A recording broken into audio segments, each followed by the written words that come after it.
आज पनि हामी चौथो दिन अर्थात् चौथो भाग श्री स्वस्थानी व्रत कथा लिएर उपस्थित भएका छौँ। सदा चाहिँ हजुरहरूले आज पनि हामीलाई साथ दिनुहुनेछ र कतै उचनिच भएमा कतै गल्ती भएमा हजुरहरूले क्षमा पनि गरिदिनुहुनेछ। त लागौँ आज हामी हाम्रो श्री स्वस्थानी व्रत कथाको चौथो भागतिर। यं ब्रह्मा वरुडेन्द्र रुद्र मरुत स्तुन्वन्ति देव्यैस्तवै वेदै साङ्गपदो क्रमुपनिषदै गायन्ति यं सामगा ध्यानावस्थित तद्गतेन मनुषा पश्यन्ति यं योगिनो एष्यन्तं न विदुषुरसुरगणा देवाय तस्मै नमः। श्रीमच्चन्दन चर्चितो जलवपु शुक्लाम्बरा मल्लिका मालालङ्कृत कुण्डला प्रविलसन मुक्ता बलि शोभिता सर्वज्ञान निदान पुस्तकधरा रुद्राक्ष्यमालाधरा वाग्देवी वदनाम्बुजे वसतु मे त्रैलोक्य माता चिरं मूकं करोति वाचालं पङ्गुलं गयते गिरिं यत्कृपा तमहं वन्दे परमानन्दमाधवं। नमो भगवते तस्मै व्यासाय अमिततेजसे यशि प्रसाद रक्ष्यामि नारायणे कथामिमां। नारायणं नमस्कृत्य नरं चैव नरोत्तमं देवी सरस्वती व्यासं ततो जयमुदीरयेत्।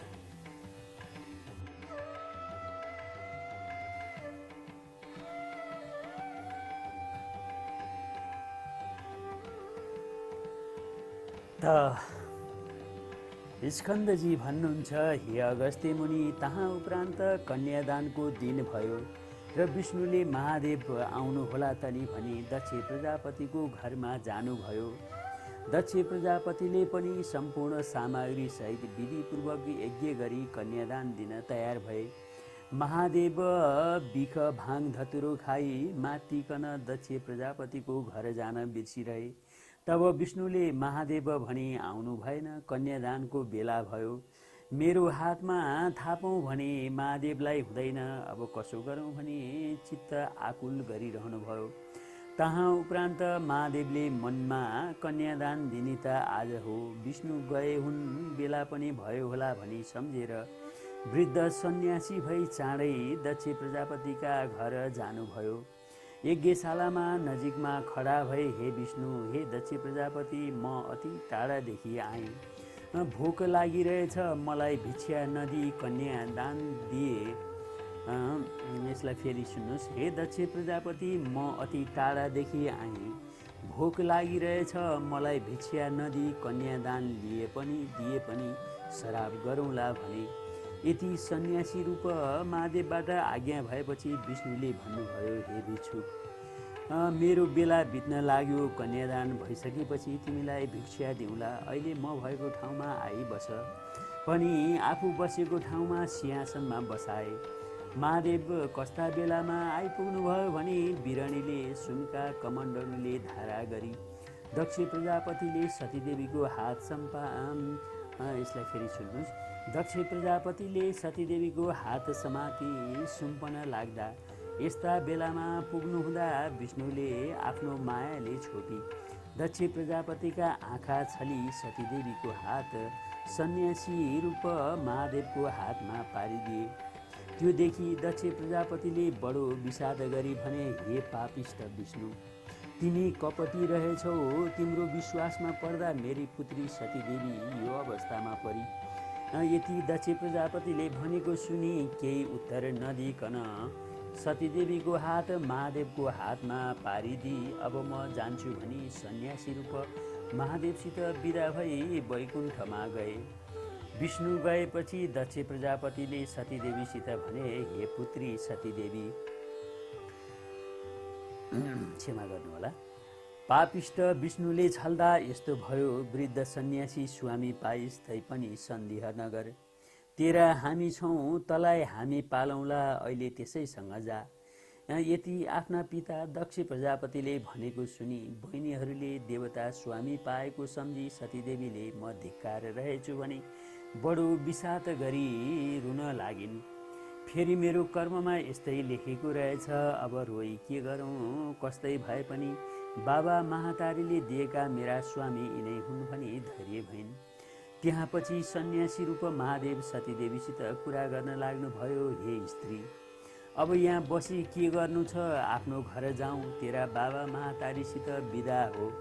यति आफ्ना स्वामीले आज्ञा गरेको सुनि सतीदेवीले हवस् भनी दक्ष प्रजापति बिरानीसित गए, हे पिता, हे माता, म जान्छु भनी बिदा मागिन्। दक्ष प्रजापति र बिरानीले बहुतै धैर्य गरी जा भनी बिदा दिए र सतीदेवीले प्रणाम गरी बिदा भइन्। यसलाई फेरि सुनौँ हजुर। दक्ष प्रजापति र बिरानीले बहुतै धैर्य गरी जा भनी बिदा दिए र सतीदेवीले प्रणाम गरी बिदा भइन्। त्यसपछि सन्यासी रूप महादेव आज्ञा गर्छन्, हे सुन्दरी, कहिले घरदेखि ननिस्केकी सुखमा रहेकी त्यस्तै कोमल तलाई परिश्रम होला, सुस्त सुस्त आ भनी आज्ञा गरेको सुनि सतीदेवीले भन्छन्, हे स्वामी, म त हिँड्न सकुला, तपाईँ वृद्ध अवस्था भएको हुनुहुन्छ, परिश्रम हुन जाला, सुस्त सुस्त हिँड्नु हवस् भनी यस्तै तरहले अनेक अनेक कुरा गर्दै गए। सतीदेवी आफ्ना स्वामीको वृद्ध अवस्थादेखि यी यस्ता वृद्ध भएका म यस्तै तरुणी, मेरो स्वामीलाई कसैले केही गरी मलाई हरि लैजालान् कि भन्ने मनले साह्रै चिन्ता गरी एकछिन पछि नछोडिकन सँगै गइन्। कैलाश पर्वतमा पुगेर सन्यासी रूपी श्री महादेवले सतीदेवको चरित्र हेर्नको निम्ति कैलाश पर्वतको टाकुरामा एक खरले तुल्याएको घर उत्पत्ति गरी, हे स्त्री, हाम्रो घर यही हो, आइपुग्यो भनी देखाएर भित्र जा, भोक लाग्यो होला केही खा, मलाई परिश्रम भयो म एकछिन सुत्छु भनी बिख भाङ धतुरो खाई बाहिरै सुते। सतीदेवीले त्यो खरको घरदेखि आफ्ना बाबा दक्ष प्रजापतिको घर सम्झी, त्यस्ता सुवर्णका घरमा बसेकी मलाई आज यस्तो खरको घरमा बस्नु पर्यो भनी बहुतै विषाद गरी आँखादेखि आँसु खसालिन्। फेरि मेरो कर्मले यस्तै पारिहाल्यो, के गरौँ भनी मन बुझाइन्। सारीका छेउले आँसु पुछी घरभित्र पसिन्। सबै ठाउँमा माकुरोको जालो र कसिङ्गर मात्र देखिन् र त्यो देखि कुचाले माकुरोको जालो मेल्काई कसिङ्गर लाइन्। फेरि स्वामी जागा होलान्, के खान दिउने भनी खानेकुरा हेर्न लागिन्। केही पाइनन् र चित्त आकुल गरी सन्यासी रूप श्री महादेव सुतेको ठाउँमा गोडामुनि बसिरहन्। तब 4 दिन भएपछि श्री महादेव जागा भए र सतीदेवीको मुख हेरी, हे पापिष्ट स्त्री, मलाई एक्लै बाहिर सुताई आफू भित्र सुतिस्, त्यस्तो गरिस् तापनि तलाई खानु पर्दैन थियो, केही खाइस् कि खाइनस् भनी नाना तरहले खै गर्न लागे। आफ्ना स्वामी सन्यासी रूपी महादेव नाना तरहले खै गर्न लागेको सुनि सतीदेवीले हँसिलो मुख गरी सन्यासी रूपी महादेवको मुख हेरी, हे स्वामी, तपाईँलाई साह्रै निन्द्रा परेको देखि जागा गराउन सकिन, सुतेकी पनि छैन, यहाँ आई बसिरहेको छु। मैले त भण्डारमा जे भएको खाएँ, आफू के खानुहुन्छ भनी सतीदेवीले सोधिन्। सतीदेवी कस्ती भनी सधैँ श्रृङ्गार गरी रसमा पनि उज्यालो मुख गरी, यसलाई फेरि भन्छु हजुर।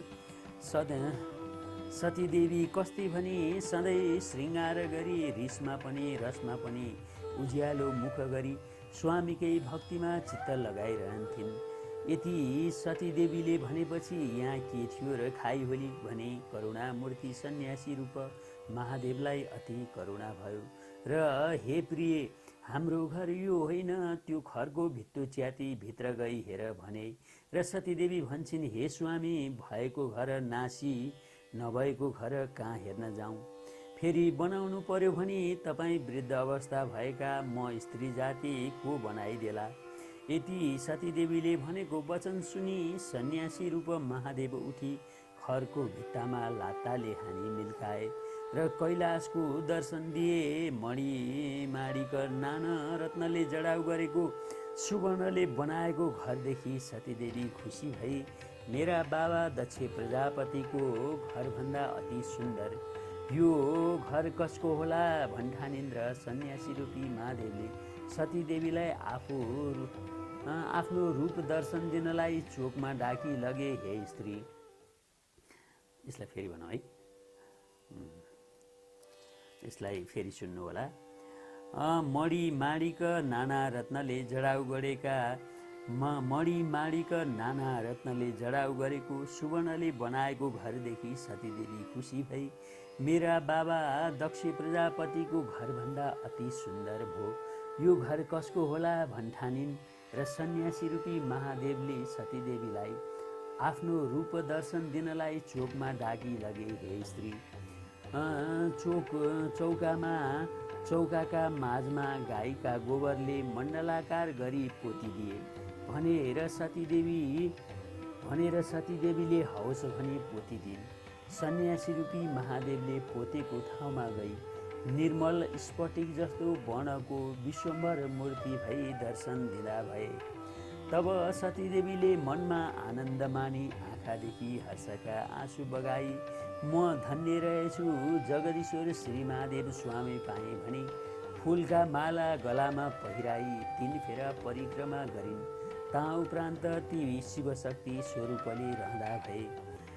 कुमारजी आज्ञा गर्नुहुन्छ हे अगस्त्य मुनि, अब के सुन्ने इच्छा छ भन, म सबै सुनाउन तयार छु। त्यति सुनि अगस्त्य मुनिले बिन्ती गरे हे कुमारजी, त्रिपुरासुरले कसको तपस्या गर्यो त्यसलाई श्री महादेवले कसरी भस्म पार्नुभयो यो सुन्ने इच्छा छ, त्यो सबै आज्ञा गर्नुहोस्। मुनिको यस्तो प्रश्न सुनेर कुमारजी आज्ञा गर्नुहुन्छ हे मुनि, अघि विष्णु भगवानले हिरण्याक्ष दैत्यको वध गर्नुभयो अनि समस्त दैत्यहरू दुखी भएर खेद गर्न लागे।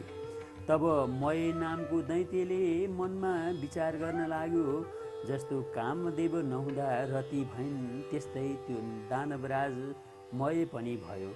अनि बलवान तारकाक्ष र विद्युत प्रभ, यसलाई फेरि सुन्नुहोस्। अनि बलवान तारकाक्ष र विद्युत प्रभ नामका आफ्ना मित्र समेत लिई मयले कठोर तपस्या गर्न लाग्यो। ती 3 जना दैत्यहरू माघ पुसको जाडोमा हिमालयमा गई तपस्या गर्दथे। वैशाख जेठको घाममा पञ्चाग्नि तापी गर्मी प्रदेशमा तपस्या गर्दथे। यस्तै प्रकारले तपस्या गर्दा गर्दा 10,000 वर्ष बिताए। तिनका देहमा केवल हाड छाला मात्रै बाँकी रह्यो। फेरि त्यो ठुलो सुखबाट पनि वञ्चित भए। तैपनि तिनीहरू सूर्य जस्तै तेजिला देखिन लागे। तिनको तपस्याले ब्रह्माजी प्रसन्न भएर ती 3 जनाको सामुन्ने पुगी नम्र स्वरले आज्ञा भयो, हे दैत्यहरूमा श्रेष्ठ भएका वीर हो, तिमीहरूको तपस्याले म प्रसन्न भएँ। जे इच्छा छ सो वरदान माग। ब्रह्माजीको त्यस्तो वचन सुनेर साष्टाङ्ग दण्डवत गरी केवल घुँडाले मात्र भूमिमा स्पर्श गरी हात जोडेर बिन्ती गरे, हे प्रभु, हजुर प्रसन्न हुनुहुन्छ भने हामीलाई अवध्य बताओ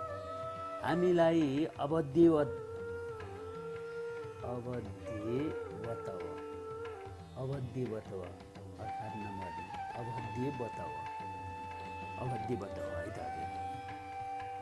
हे प्रभु, हजुरहरू प्रसन्न हुनुहुन्छ भने हामीलाई अवध्य बताओ अर्थात् नमर्ने वर दिनुहोस्।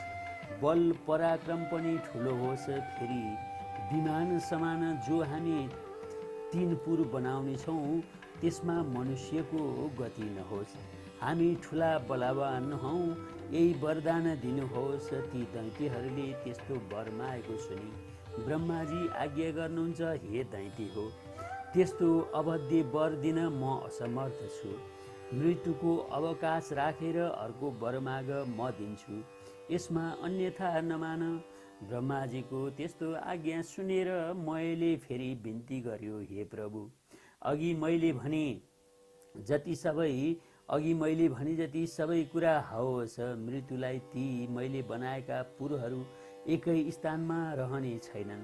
जब 10,000 वर्ष पुग्ला तब ती पुरको केवल आधा निमेषसम्म मात्र मेल होस्।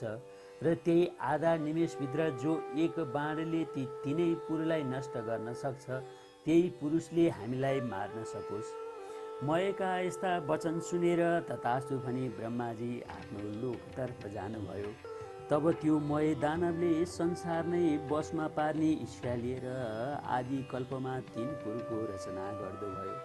ती 3 पुरमा पहिलो फलामको, दोस्रो चाँदीको र तेस्रो सुनको बनायो। ती 3 पुर आकाशमा सुमेरु पर्वतका श्रृङ्ग अर्थात् टाकुरा हुन्की जस्तो देखिन लागे। ती पुरहरू चन्द्रमाका किरण लाग्नाले अति शीतल भएका, स्थान स्थानमा आँखी झ्यालहरू बनेका, घरका अटालिकाहरू पनि अति अग्ला, आँगनहरूमा पनि राम्रा राम्रा, देख्दै मनलाई मोह पार्ने शिलाहरूले छापेका, स्थान स्थानमा सुनले मडेका उत्तम पुरद्वारहरूमा रङ बिरङ्ग, स्थान स्थानमा सुनले मडेका उत्तम पुरद्वारहरूमा रङ्ग बिरङ्गका रत्न जडेका मुगा मोती मणिहरू स्थान स्थानमा जडाएर बिजुलीको प्रकाश समान रत्नहरूको चारैतिर प्रकार फैलाएको बनाइयो। फेरि चित्र विचित्र प्रकाश फैलाउने गरी हिरा मोती आदि रत्न जडेको, वायुको वेग लाग्नाले फरफराएका पताकाहरूले शोभायमान भएका घरहरूका पङ्क्तिहरू पनि रत्न समूहका थुप्रा नै हुन् कि भन्ने भान पार्ने फराकिला मार्गहरू पनि सिँगारिएका अत्यन्त राम्रा पुर तयार गरायो। घर महलहरू पनि अनेक रङहरूका मन हरण गर्ने रत्नहरूले सुशोभित ध्वजा पताकाहरूले सिँगारेर ती विमान जस्ता 3 पुरलाई शोभायुक्त बनायो। अनेक रत्नले जडेका गमलाहरूमा रङ्ग बिरङ्गका जात जातका उत्तम उत्तम सबै ऋतुका फुल्ने फुल र त्यस्तै 6वटै ऋतुमा फल्ने फलका वृक्षहरू लगायो। तलाउहरू पनि अनेक प्रकारका कमल कमलिनी कुमुदिनीका पुष्पले शोभायमान भएका तयार गरायो। यस्ता प्रकारले त्रिपुरवासीहरूको शोभाले युक्त महल तयार भयो। फेरि मयूर डाँफे आदि उत्तम पंक्षी गणले युक्त र पुरुषका नङ लाग्नाले जसका पयोधरमा गोलाकार घेरामा अर्धचन्द्राकार घाउ लागेका कलश जस्तै उत्तुङ्ग अर्थात् ठडिएका पुछ भएका, मदिराले राता राता आँखा भइरहेका, लाजले मुसुक्क हास्य गर्ने लोलिएका नेत्र भएका यस्ता अनिध्य सुन्दरीहरूले व्याप्त भएको त्यो त्रिपुर परैबाट पनि अत्यन्तै रमणीय देखिन लाग्यो। त्यस्तो त्रिपुरा मध्ये जो फलामको थियो त्यो मैले तारकाक्ष नामको आफ्नो मित्रलाई दियो। अर्को चाँदीको जुन सुन्दर पुर थियो विद्युत प्रभालाई दियो। जुन सुवर्णले बनेको सबैभन्दा उत्तम पुर थियो त्यो मैले आफूले लियो। अनि त्यो त्रिपुर दैत्यपति मय मन्त्रीवर्गले शोभायमान भयो। त्यो दैत्यराज आफ्ना हितेशी ब्राह्मण वर्ग र भृत्य वर्ग, त्यो दैत्यराज आफ्ना हितेशी ब्राह्मण वर्ग र भृत्य वर्गले सहित भई आफ्ना आफ्ना सुन्दरी स्त्रीहरू साथमा लिइरहँदा स्वर्गको भन्दा पनि बढ्ता सुख भोग गर्न लाग्यो। अनि तिनै लोकका आनन्दलाई ध्वंस गर्न लागे। साथै अभिमानले भरिएर देवताहरू सबै विजित भए भन्ने मनमा ठान्न लाग्यो। यसलाई फेरि भन्छु हजुर। साथै अभिमानले भरिएर देवताहरू सबै विजित भए भन्ने मनमा ठान्न लाग्यो। तिनीहरूलाई मार्न लागे। उनका बगैँचाका असल असल वृक्ष र बिरुवाहरूलाई उखेली फाल्न लागे। केही आफ्ना बगैँचामा लगी सार्न लगाए। यसरी देवताहरूलाई दुःख दिएको निकै समय व्यतीत भयो। तब तिनीहरूदेखि सबै देवताहरू क्रोधित भई ब्रह्माका सामु गई त्रिपुर निवासी दैत्यहरूको सारा अन्याय उपद्रव विस्तार गर्दा भए। अनि ब्रह्माजीले समस्त देवतालाई शान्त गराई आज्ञा भयो, हे देवगण हो, त्रिपुरासुर दैत्यहरू बडा बलवान छन्। तिमीहरूद्वारा तिनको नाश हुन सक्दैन। तसर्थ नारायण आदि सकल देवता अब महादेवका शरणमा जाओ, उनैले हाम्रो उद्धार गरिदिन्छन्। उनले हाम्रा शत्रु ती दैत्यहरूको अवश्य नाश गर्नेछन्। ब्रह्माजीको यस्तो हित वचन सुनेर स्वीकार गरी ब्रह्मा, विष्णु, इन्द्र, यम, चन्द्र, कुबेर, वायु समेत सबै देवता ब्रह्मालाई अघि लगाई कैलाश पर्वतमा पुगे। त्यहाँ महादेवलाई दर्शन गरी, यसलाई फेरि भन्छु हजुर, त्यहाँ महादेवको दर्शन पाई हात जोडेर स्तुति गर्न लागे। हे पिनाकधारी, हे चन्द्र भोले, हे त्रिलोकेश, हे त्रिलोकेश, हे अमित पराक्रमी, हजुरलाई कोटि कोटि नमस्कार। हे चन्द्रशेखर, हे त्रिलोकदेव, हे चन्द्रमौली, जटाजुटधारी नीलकण्ठ, हजुरलाई कोटि कोटि नमस्कार। संसारलाई शरण लिने, नन्दीलाई वर दिने, देवताका पनि देवता यस्ता, हजुरलाई कोटि कोटि नमस्कार। थोरै सेवाले पनि प्रशस्त भएर वर दिने, यज्ञका मालिक, हिमालयमा निवास गर्ने यस्ता, हजुरलाई कोटि कोटि नमस्कार। योगीहरूले सदैव ध्यान गरिरहने, जगतको वैभवलाई तुच्छ ठान्ने, धर्ममा दृढ रहने, दिशारूपी वस्त्र धारण गर्ने, भक्तलाई वर दिने, ब्रह्माण्डका धाता विधाता यस्ता, हजुरलाई कोटि कोटि नमस्कार छ। सूर्य, चन्द्र, वायु आदि देवताहरूको सृष्टि र पालना गर्ने यस्ता, हजुरलाई कोटि कोटि नमस्कार। सूक्ष्म भन्दा पनि अति सूक्ष्म काल स्वरूप, नित्य स्वरूप धारण गर्ने यस्ता, हजुरलाई कोटि कोटि नमस्कार। पर भन्दा पनि पर ब्रह्मा स्वरूप शङ्करलाई कोटि कोटि नमस्कार छ। सारा ब्रह्माण्ड धारण गर्ने सूर्य, चन्द्र, वायु, अग्नि, जल एवं आकाशको रचना गर्ने यस्ता, हजुरलाई कोटि कोटि नमस्कार छ। हे सौम्य, हे पुरुषोत्तम, हे वपुष्मान, त्रैलोक्य सृष्टि स्थिति संहार गर्ने यस्ता, हजुरलाई कोटि कोटि नमस्कार छ। पुखाको दाँत भाँच्ने, दक्षको यज्ञ नाच्ने र कामदेवलाई भस्म पार्ने यस्ता, हजुरलाई कोटि कोटि नमस्कार छ। सुरासुरका उत्पन्नकर्ता, यज्ञका हर्ता, धरती हे शिखक, यसलाई फेरि भन्छु हजुर। सुरासुरका उत्पन्नकर्ता, यज्ञका हर्ता, धर्ता हे शिखण्डिन,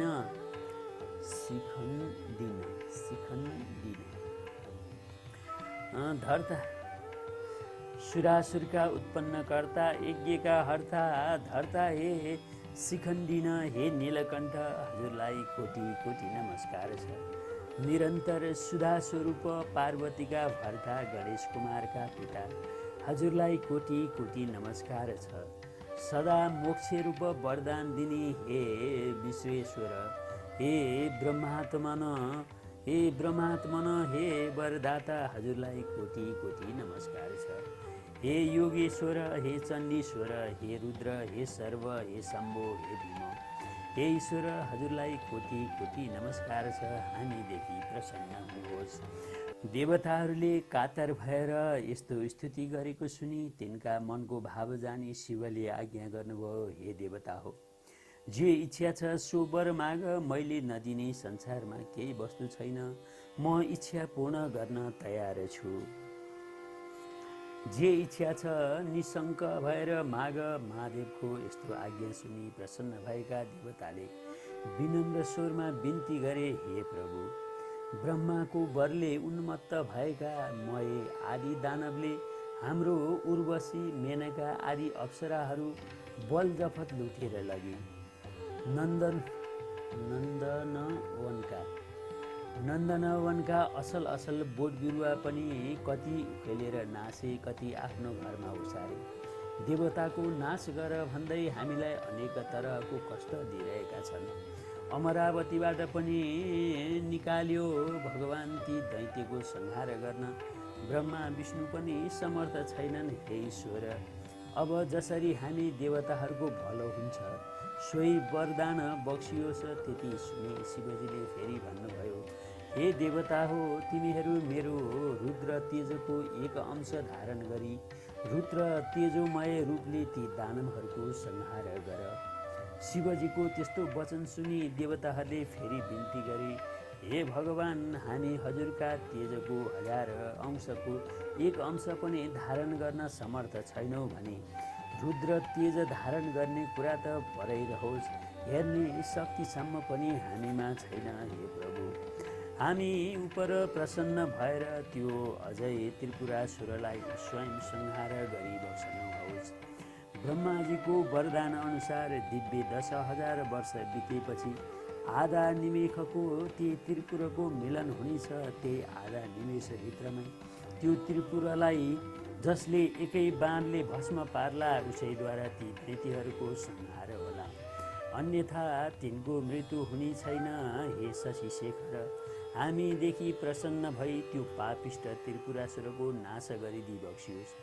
देवताहरूको यस्तो प्रार्थना सुनि शिवजीले फेरि आज्ञा भयो, हे देवता हो, त्यस्तो अभेद्य त्रिपुर छ भने तिमीहरूको हितको निम्ति म एउटै बाणले ती तिनै पुरलाई भस्म पारिदिनेछु। त्यस्ता अझै दानवहरूका साथ युद्ध गर्दा मेरो शक्ति थाम्न सक्ने हिमालय समान मेरो निम्ति एउटा रथ तयार पार, अनि म युद्धमा जानेछु। महादेवको यस्तो आज्ञा सुनि प्रसन्न भएका देवताहरूले प्रणाम गरेर हवस् भने तत्काल विश्वकर्मालाई डाकी महादेवको निम्ति समस्त देवतारूपी अवयव भएको सुवर्णमय रथ तयार पारे। त्यस रथका दुवै पाङ्ग्रा सूर्य चन्द्र भए। दक्षिण पाङ्ग्रामा 12 सूर्यभूषण गराइयो र बायाँ चक्रमा 27 नक्षत्र र 16 कलाभूषण बनाइयो। यसै गरी आदरणीय श्रोतागण, 6 ऋतु रथका दायाँ बायाँ राखिए। आकाशको गजुर र पाङ्ग्रा अड्याउने दण्ड मन्दराचलको बनाए। ऐन्द्र सम्बतोसर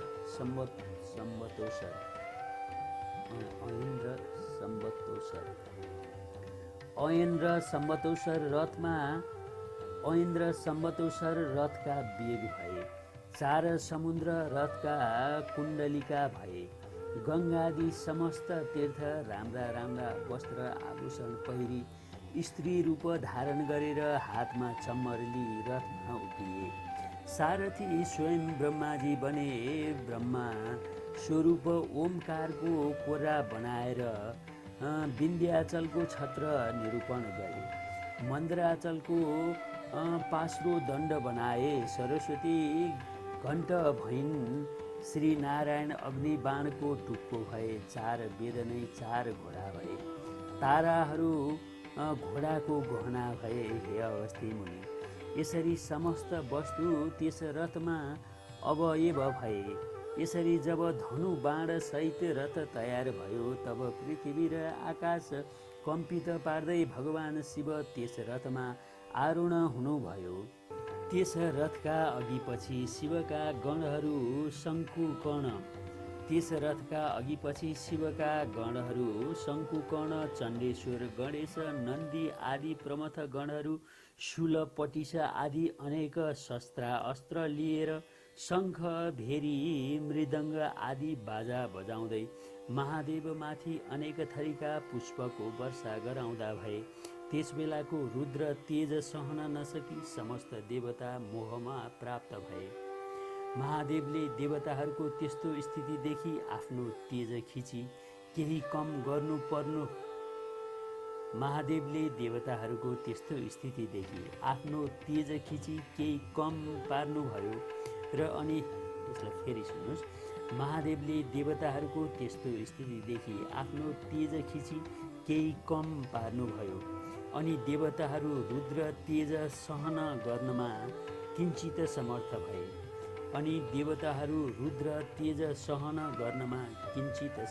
भए। त्यसपछि नारद मुनि ती दैत्यहरू कहाँ गएर भन्न लाग्नुभयो, हे दैत्यराज, देवताहरूको स्तुतिले प्रसन्न भएका महादेव स्वयं तिनीहरूको संहार गर्न भनी आइरहनु भएको छ। अब तिमीहरूको जो इच्छा छ सो गर, नभए तिमीहरूको अविलम्ब नाश हुनेछ। नारदजीका यस्ता वचन सुनि दैत्यराज मयले आफ्नो मित्र तारकाक्षी विद्युतमाली र अन्य योद्धाहरूलाई डाकी नारद मुनिको आज्ञा भएको सबै कुरा विस्तारले सुनायो। अनि दानवमा उत्तम बलवान भएको तारकाक्षीले भन्यो, हे राजन, किन चिन्ता गर्नुहुन्छ? देवताहरू यथार्थ रूपमा हाम्रा वध्य छन्। देवताहरू यथार्थ रूपमा हाम्रो वध्य छन्। यो त्रिपुर भेदन गर्ने कसको पराक्रम वा शक्ति छ? यदि समस्त देवता यक्ष गन्धर्व किनेर आए पनि त्यो त्रिपुर अभेद नै रहनेछ। फेरि शत्रुलाई जित्न साम दाम दण्ड भेद आदि अनेक किसिमका नीति छन्। अत जित्ने इच्छा भएका बलवान शत्रुलाई आफ्नो पराक्रमद्वारा दण्ड दिनु नै उचित छ। वीर तारकाक्षीको यस्ता कुरा सुनि विद्युतमाली भन्न लाग्यो, हे राजन, श्रीहीन र बलहीन देवता कुनै प्रकारले पनि हामीसित युद्धमा अगाडि आउन सक्दैनन्। यदि कोही मूर्खता गरेर हामीसित युद्ध गर्न अघि पर्छ भने त्यो अवश्य क्षयमा प्राप्त हुनेछ। यसमा संशय छैन। हे राजन, यसमा चिन्तित हुनुपर्ने केही कुरा छैन। एकमत भएर युद्ध गरौँ अनि समस्त देवतालाई जितेर इन्द्रको पद पनि भोग गर्नुहोस्। फेरि अघिका हिरण्याक्ष र हिरण्यकशिपुको पद पाई 14 भुवनको अकण्टक राज्य भोग्नुहोस्। यसलाई फेरि अघिका हिरण्याक्ष र हिरण्यकशिपुको पद पाई 14 भुवनको अकण्टक राज्य भोग्नुहोस्। विद्युतमालीका यस्ता कुरा सुनेर मयले शान्त स्वरमा भन्यो, हे दैत्य हो, सुन्यो।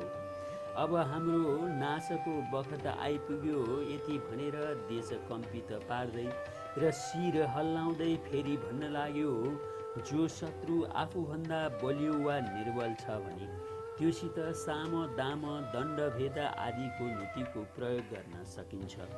तर यी त सम्पूर्ण जगतका स्वामी श्री महादेव हुन्। उनी दानव र देवता भन्दा धेरै बढ्ता श्रेष्ठ छन्। यदि देवताको हितका लागि उनी स्वयं हामीलाई मार्न आइरहेका छन् भने यसको त कुनै पनि उपाय छैन। केवल महादेवको नजिक गई उनलाई नमस्कार गरौँ भने मेरो यो अन्तिम निर्णय हो। केवल महादेवको नजिक गई उनलाई नमस्कार गरौँ भन्ने मेरो यो अन्तिम निर्णय हो।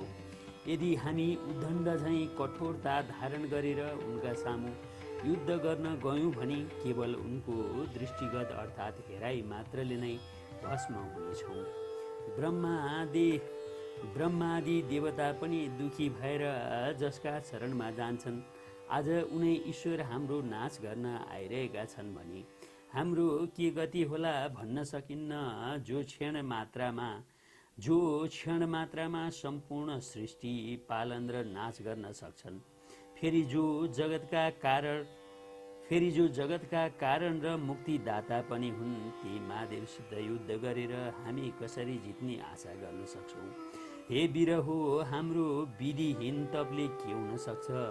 फेरि त्यसको फल हामीहरूले धेरै वर्षसम्म भोग गरिसक्यौँ। अतः म भन्दछु, हे दानव वीर हो, तिमीहरू सबै यतिखेर कालले प्रेरित छौ, त्यसै कारण युद्ध गर्न तम्सिरहेका छौ। मयको त्यस्तो कुरा सुनि नारद मुनि उन्मत्त दैत्यहरूको मृत्यु रूप यो कुरा भन्न लागे, हे दानवराज, अब तिमीहरूको तपस्याको फल सकियो। यदि सङ्ग्राममा पछि हटेर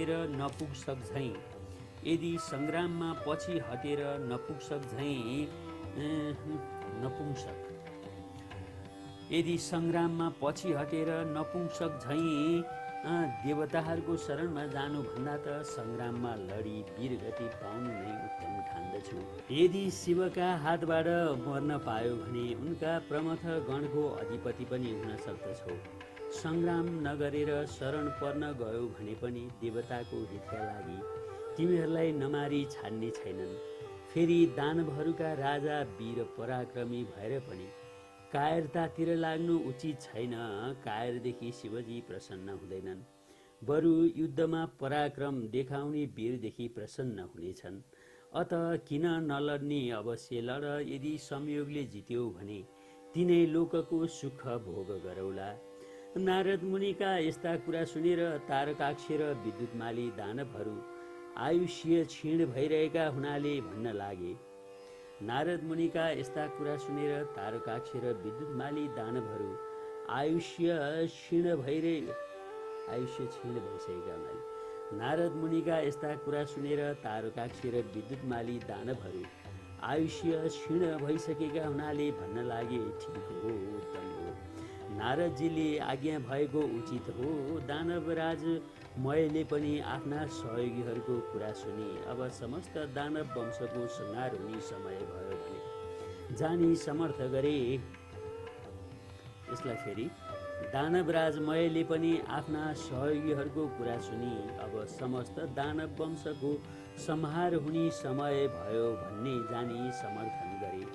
अनि मयका वचन सुनेर नारदजी पनि प्रसन्न हुनुभयो र समस्त दैत्यहरूलाई युद्ध गर्न उद्यत पारी मयसित बिदा मागी महादेव कहाँ गएर उहाँ भएको सबै कुरा निवेदन गरे। त्यसपछि समस्त दानवहरू युद्धको इच्छा गरी अनेक तरहका शस्त्र अस्त्रले सज्जित भई लड्न तयार भए। बलनामा निमेनामा बाणासुर, तारकाक्ष, विद्युतमाली आदि प्रधान दानवहरू पनि युद्धको निश्चय गरी राजा भएका सामुन्ने आई अनेक प्रकारले सिंहनाद गर्दै गर्जन थाले। फेरि ती दानव सैन्य स्वयं दानवहरूलाई नै भयदायक देखिन लागे। परस्परमा ऊ रथ आयो, उता हेर ऊ महादेवका रथको ध्वजा देखियो भन्न लागे। भएर शोक त्यागी नाना तरहका शस्त्र अस्त्रले युद्धको इच्छाले जसरी पशु पुतली आगोको नजिक जान्छ, त्यसै गरी नै त्यो पशु गए झैँ कालले प्रेरित दैत्य गणले शिवको रथ कहिले आइपुग्छ र युद्ध गर्न पाइन्छ भनी हेरिरहेका थिए। त्यसै बखतमा पश्चिम सागरको शिरोभागमा रहेको अनेक सौन्दर्यले शोभा बढाइरहेका ध्वजा पताका आदिले सज्जित एवं सुशोभित सुमेरु पर्वत समान शिवरथ देखियो। नन्दीश्वर आदि महादेवका प्रधान गणहरू उच्च स्वरले सिंहनाद गर्न लागे। तिनको सिंहनाद सुनेर दानव गणहरू पनि नगर छाडी बाहिर निस्किए। त्यसपछि श्रोतागण यता चण्डेश्वर पनि उज्जवल कुठार हातमा लिएर डरलाग्दो मुख पारी शिवगणका सामुन्ने आए। फेरि देदीप्यमान त्रिशूल हातमा लिई शिवकै समान पराक्रम गर्ने इच्छा भएका गणका अधिपति पार्श्व भागमा आए। अर्को गणका स्वामी शङ्कुकर्ण मुसल हातमा लिएर अर्को पार्श्वमा डटे। नन्दी, भृङ्गी, ऋति, वीरभद्र आदि प्रधान वीरहरू पनि वज्र, त्रिशूल, गधा, परिघ आदि लिएर युद्धमा अग्रसर भए। यता दानवगण पनि शिवजीको रथ आएको देखेर युद्धका निम्ति अनेक शस्त्र अस्त्र लिएर शिवगणमाथि जाइ लागे। अनि दुवै तर्फबाट युद्ध सुरु भयो। शिवजी पनि त्रिपुरलाई भस्म हुन लागे झैँ देखेर, यसलाई फेरि भन्छु, शिवजी पनि त्रिपुरलाई भस्म हुन लागे झैँ देखेर प्रसन्न मुद्राले सङ्ग्राममा तत्पर हुनुभयो। नन्दी चाहिँ महाबली दानवसित जुझे।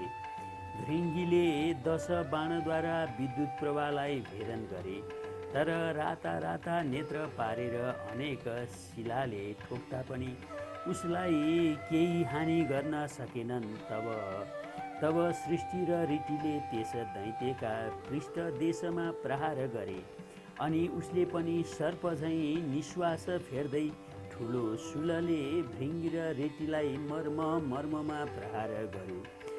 त्यसको पीडा खप्न नसकी भृङ्गी र ऋति सङ्ग्रामबाट भागे। त्यस दानवराजले जब तिनीहरूलाई त्यसरी भगाएको तब गणनायक गणेशलाई पनि यसलाई फेरि सुन्नुहोस्। त्यस दानवराजले जब तिनीहरूलाई त्यसरी भगाएथ्यो तब गणनायक गणेशलाई पनि 1000 सरको प्रहारले घायल तुल्यायो।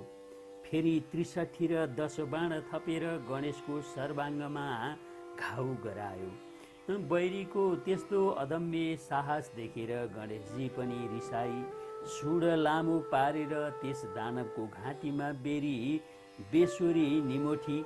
मत्ता हात्तीले तलाउमा फुलेको कमलको पुष्पलाई सहजै उखेलेर फाले झैँ गरी विद्युत प्रभ दानवको शिर उखेलेर फालिदिए।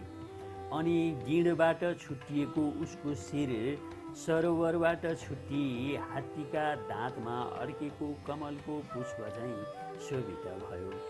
त्यो देखेर भृङ्गी र रिटीले अनेक स्तुति गान गरे। अनि नेमिनामा र बलनामा दुवै दानव रिसाई गणनायक गणेशका सर्वाङ्गमा बाण हानेर घाउ लगाउन थाले। ती दानवलाई शङ्कुकर्णले बीचमै रोकेर तिनका रथ सारथी ध्वजा र घोडा सबै काटी यसलाई फेरि सुन्नुहोस्। ती दानवलाई शङ्कुकर्णले बीचमै रोकेर तिनका रथ सारथी ध्वजा र घोडा सबै काटी मारी विरथी गराए। ती दुवै दानव पनि तत्काल अर्को रथमा चढेर आई चण्डेश्वर र गणनायकका सबै अङ्गमा अनेक बाण प्रहार गरी घाउ पारिदिए। गणनायक र चण्डेश्वरले पनि दानवका प्रहार खपेर रिसले राता राता आँखा पारी हातमा मुसल्ली बेगले हाने। त्यसको चोट खप्न नसकी दुवै दानव यमराजको नगरमा पुगे। त्यसपछि त्रिपुर निवासी ठुला ठुला जो योद्धाहरू थिए ती सबै रिसले चुर भई एकसाथ निस्केर वज्र त्रिशूल परिघ कुठार आदि शस्त्र अस्त्र लिई शिवजीका गणमाथि जाइ लागे। यसरी परस्पर घोर घमासानको सङ्ग्राम चल्न लाग्यो। महादेवको आज्ञा पाएका शिवगणहरू पनि गजराजले कदली वन ध्वस्त पारे झैँ र उन्मुक्त सिंहले मृगहरूलाई भर्काए झैँ ती दानवहरूलाई छिन्न भिन्न पारी मार्न लागे। ती दैत्यहरूमा कसैका शिर छैनन्, कसैका गिँड छैनन्। त्यस युद्धमा रगतको नदी बगे झैँ भयो। वायुको वेगले छिन्न भिन्न भएका मेघ झैँ र वज्रको चोटले धुलो भएका पर्वतका शिखर जस्तै लड्दै पश्चिम समुद्रमा गिर्दै गए। जब नेमिनामा र बलनामा वीरलाई शङ्कुकर्णले मारे भन्ने सुनेपछि तारकाक्षी नामको दानव रिसाएर गणनायक माथि झम्ट्यो र अनेक बाण प्रहार गरेर घायल पारिदियो। तब शङ्कुकर्णले पनि उच्च स्वरले सिंहनाद गरे अनि त्यो दानव केही बलहीन भएर गिर्ला जस्तै देखियो। अनि निर्धक्कसित त्यसका छातीमा भाला प्रहार गरे। त्यस चोटले दानव भूमिमा लड्यो, तर तुरुन्त उठेर चक्र लिई गणनायकमाथि प्रहार गर्यो। अनि शङ्कुकर्णले रिसाई साह्रै पीडा पर्ने गरी मुड्कीले हिर्काई। त्यो चोटले दानव फन्न घुमेर ढली मुर्छा पर्यो र दिव्य आयुधहरू त्याग्दो भयो। अनि त्यो चोट खप्न नसकेर मृत्युमा प्राप्त भयो। त्यसरी उसलाई गिरेको देखेर उठाई राजा मयको भवनमा लगेर सारा स्थिति सुनाउँदै अनेक किसिमले विलाप गर्न लागे। त्यसरी रोई विलाप गर्न लागेका दानवहरूलाई मयले राम्ररी बुझाई भने, हे दानवहरूको, मेरो घरमा अमृतको कुण्ड छ, त्यसैमा चोबी मरेका सबै हे दानव हो, मेरो घरमा अमृतको कुण्ड छ, त्यसैमा चोबी मरेका जति सबै दानवलाई बचाओ। त्यति सुनेपछि जो आज्ञा भनी प्रसन्न मनले मरेको तारकासुरलाई अमृतमा चोभेर बचाए। मरिसकेका वीरलाई पनि जीवन प्रदान गरे भन्ने खुसीले राजा मयलाई सबैले बारम्बार प्रणाम गरे। यसलाई फेरि सुन्नुहोस्। मरिसकेका वीरलाई पनि जीवन प्रदान गरे भन्ने खुसीले राजा मयलाई सबैले बारम्बार प्रणाम गरे। त्यसै गरी मरेका अरू दानवहरू पनि दोब्बर साहस र शक्तिका साथ सङ्ग्राममा आयो। ब्रह्माजीले त्यसलाई देख्न साथ आफ्नो दाहिने हातले औँलाले ब्रह्माजीले त्यसलाई देख्न साथ आफ्नो दाहिने हातको औँलाले सङ्केत गरेर श्री महादेवलाई विनयपूर्वक भन्नुभयो, हे ईश्वर, त्यो दानव अघि नै मरिसकेको थियो, तर अहिले फेरि बाँचेर लडाइँमा आयो। मएको घरमा अमृतको कुण्ड छ, त्यसले मरेका समस्त दानवलाई बचाउनेछ। अतः हे शिव, त्यसका घरमा अमृत रहेसम्म मरेका दानवलाई बराबर बचाइरहनेछ। यसकारण एक बाण प्रहार गरेर त्यो अमृत शोषी लिनु पर्दछ। ब्रह्माजीको वचन मानेर शिवले एक बाण प्रहार गरी सारा अमृत शोषी लिनुभयो। ब्रह्माजीले फेरि विनयपूर्वक बिन्ती गरे, हे प्रभु, अब त्यो बाण प्रहार गर्नुहोस्। मैले त्रिपुरसितको युद्ध अघाउजी देखेँ। लड्दा लड्दा आज 1000 वर्ष बितिसक्यो, तर त्यसको नाश हुन सकेन। अब त्यो बाण शीघ्र छाड्नुहोस् अनि बैरीको नाश होला। ठिक उसै बेला ती 3 पुरहरू आधा निमेषसम्म जोरी फेरि छुट्नेछन्। ती पुरहरू एकपल्ट जोरिएर छुट्टिएपछि जति यसलाई फेरि सुन्नुहोस्। ती पुरहरू एकपल्ट जोरिएर छुट्टिएपछि जति बाण यसलाई फेरि सुन्नुहोस्। ती पुरहरू एकपल्ट जोरिएर छुट्टिएपछि जति बाण प्रहार गरे पनि सफलता प्राप्त हुन सक्दैन। हे प्रभु, मेरो प्रार्थना स्वीकार गरी बक्सन्छ भने तत्काल बाण प्रहार गरेर त्यस त्रिपुरलाई नाश गर्नुहोस्। ब्रह्माजीको त्यस्तो विनययुक्त कुरा सुनि ठिक हो, असल हो भनी त्यो अग्नि सोमयुक्त उग्र बाण धनुमा चढाई धनुलाई तलमाथि झुकाई दिव्य 10,000 वर्ष पुग्न साथ आधा निमेष आँखा झिम्मप गरे। धनुमा चढाई धनुलाई यसलाई फेरि सुन्नुहोस्।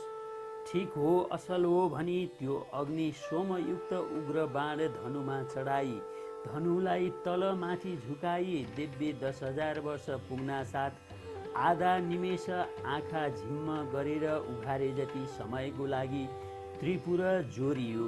तब महादेवले आफ्नो योग बलले जोरिनुलाई निश्चल पारिदिनु भयो अनि जसको टुप्पामा अग्नि सोम स्थित थिए त्यो नारायण रूपी बाण शिवले प्रहार गर्नुभयो। त्यो बाण छुट्न साथ त्रिपुरका भव्य महलहरूमा आगो लागेर चारैतिर डन्न थाल्यो।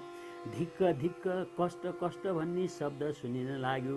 महादेवले तत्काल नन्दीलाई भन्नुभयो, त्यो मय दानव मेरो प्रिय भक्त छ, त्यसलाई अग्निले नडराउन्। श्री महादेवको त्यस्तो आज्ञा पाउन साथ वायु रूप भई बाण भन्दा पनि वेगले गई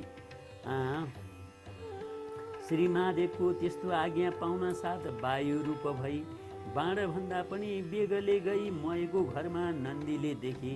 राजा मय शिवलिङ्ग सामुन्ने राखी उनकै ध्यान गरिरहेका रहेछन्। तब नन्दीले मयलाई भने, अग्निले तिमीलाई जलाउने छैन। मयले तुरुन्त नन्दीलाई प्रणाम गरे। त्यसै बेला अग्नि पनि आइपुगेर नन्दीले शिवको आज्ञा अग्निलाई सुनाइदिए। तब अग्निले मय दानवतिर फर्केर भने, हे शिव भक्त, अब तिमी यो नगर छोडेर तुरुन्तै जाऊ। मयले जो आज्ञा भनेर सुवर्णको शिवलिङ्ग बोकी तत्काल पाताल गए। यता नन्दीले फर्केर गई सम्पूर्ण कुरा शिवजीलाई बिन्ती चढाए। अब त्रिपुर भस्म हुन लाग्यो। त्यसका वेदी महल उद्यानहरू धमाधम भत्किएर नासिन थाले। अनेक दानव र तिनका परिवारहरू कराएको मात्र सुनिन लाग्यो। वस्त्र खुस्केका अनेक सुन्दरी स्त्रीहरू घरबाट बाहिर निस्की रोए कराएको चर्को स्वर सुनिन लाग्यो। अग्ला अग्ला महल र विमानहरूमा रहेका कठोर अर्थात् कडा र उच्च स्तन भएका मदले विहल नेत्र भएका आफ्ना आफ्ना पतिका अत्यन्तै प्रिय आफ्ना आफ्ना पतिका अत्यन्त प्रिय नारीहरू अग्नि बाणले डराई घर घरमै यताउता दगुर्न र कराउन थाले। जस्तै पर्वतमा भूमिकम्पन हुँदा त्यहाँका किन्नरहरू भयले व्याकुल हुन्छन्, त्यस्तै आफ्ना पतिलाई भयले आकुल भई अङ्कमाल गर्न थाले। कोही डराई भाग्न लागे, कतिपय दानवगण आफ्ना आफ्ना स्त्रीहरूलाई बोकेर नगर छाडी बेगले भाग्न लागे। शिवको भक्तिले हिन्द्र वस्त्राभूषणले पनि हिन पर्वताकार देख्दैमा डर लाग्दा काला दानवहरू डढेर सागरमा खस्न लागे। जति दानवहरू समुद्रमा खस्थे ती सबैलाई जलका अनेक जन्तुले खान थाले। कति दानवहरू त आफ्ना पति वा पत्नीको अवस्था देखेर खप्न नसकी आगोमा डढेर मरे।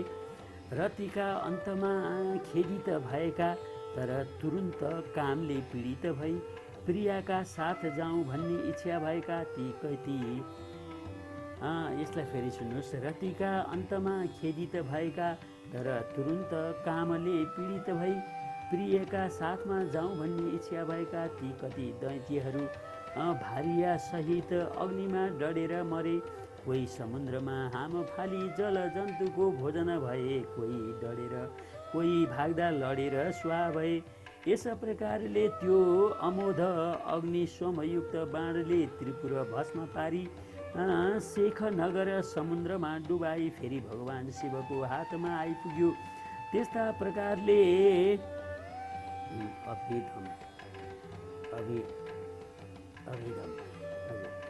त्यस्ता प्रकारले अवेधम त्रिपुर भस्म भएपछि देवताहरू आफ्ना अधिकार पाई शिवजीलाई प्रणाम गरेर स्तुति गर्न लागे। हे रुद्र, आज हजुरद्वारा जुन रौद्र कर्म हुन गयो त्यो अन्य कसैबाट पनि न कहिले भएको थियो न फेरि हुनेछ। हे शङ्कर, यो कामले त हामी समस्त देवताहरूको कष्ट निवारण गरिदिनु भयो। अतः हजुरलाई कोटि कोटि नमस्कार छ। यस्तो देवगणले स्तुति गरेको स्तुति गरेको सुनि महादेव प्रसन्न भएर आज्ञा भयो, हे देवता हो, आफ्ना प्रिय भक्तजनलाई सदैव पुत्र जस्तै स्नेहपूर्वक पालन गर्नुपर्छ।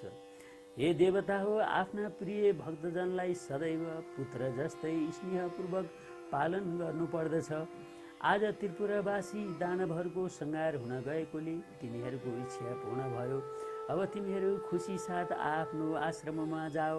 श्री महादेवले यस्तो आज्ञा भएको सुनि महादेवलाई दण्डवत प्रणाम गरी देवताहरू आफ्नो लोकमा जाँदा भए।